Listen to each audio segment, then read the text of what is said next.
été la porte pour moi, pour entrer en Syrie. Je ne sais pas où elle se cache.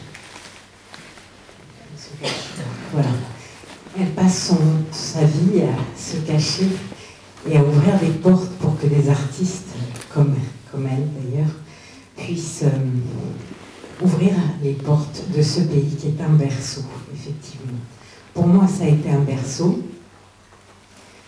Ça a été un vrai berceau.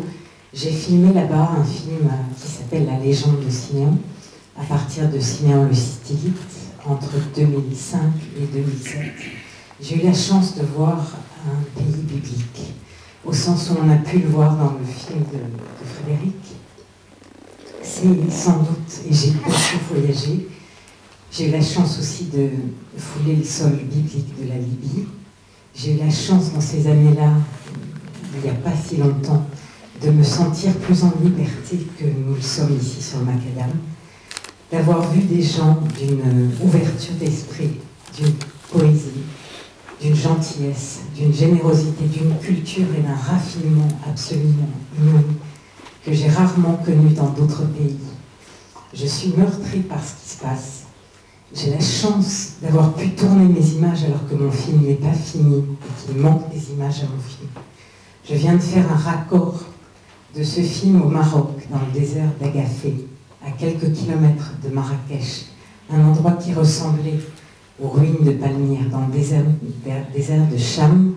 Il se trouve que quand on y était, juste en face, il y avait un bivouac. J'ai demandé ce qu'était ce bivouac au milieu de nulle part, et pour vous dire la vérité, c'était un bivouac qui appartenait à un groupe de cinéastes syriens qui venaient tourner. C'était exactement il y a 15 jours. Je leur souhaite avant tout de continuer de travailler. Je m'adresse aux gens de cinéma parce qu'on montre des images et que l'image qu'on vient de voir de cet homme couvert de bâtons et l'image aussi racontée par Allah que j'ignorais, de ces enfants à qui on coupe au-delà des ongles les doigts pour qu'ils ne puissent pas faire leur entrée. Je prie simplement pour que les artistes, au-delà du peuple syrien, continuent de faire des images pour que ça nous parvienne et que nous autres, nous avons le devoir, moi, avec la poésie que j'ai ramenée de ces gens, de témoigner. Mon film sort en 2012, j'espère pouvoir tous vous inviter, inviter tous les Syriens qui ont participé et qui, j'espère, voyageront en France, maximum dans un an. La sortie du film est en janvier. Je les attends, je vous attends, Allah, et tous ces amis qu'on a rencontrés, qui ont été sublimes. Et je voudrais juste, avant de passer la parole à un autre témoignage, d'abord surtout pas cacher mon émotion, parce que c'est avec elle que je travaille ici ce soir, mais surtout dire que j'ai rencontré un jeune homme que j'appellerai le neveu d'Hassan, parce que dans l'émotion, je ne me souviens plus de son prénom.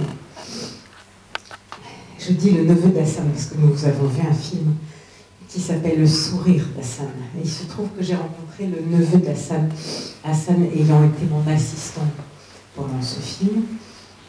Et ce neveu, juste avant de partir, j'ai pour habitude, comme je ne paye pas les gens, parce que malgré qu'on est en démocratie, on n'a pas beaucoup d'argent pour faire du cinéma d'auteur en France, et donc je ne pouvais pas le payer. Il a travaillé pour moi 3 jours. Je lui ai dit juste, dis-moi ton rêve et moi je rentre dans un pays démocratique, et si je peux, j'essaye de le réaliser.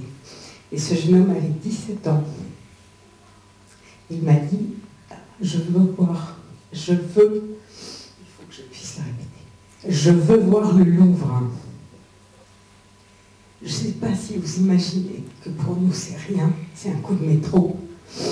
Je voudrais pouvoir faire en sorte qu'Hassan, dans quelques mois, puisse voir le Louvre.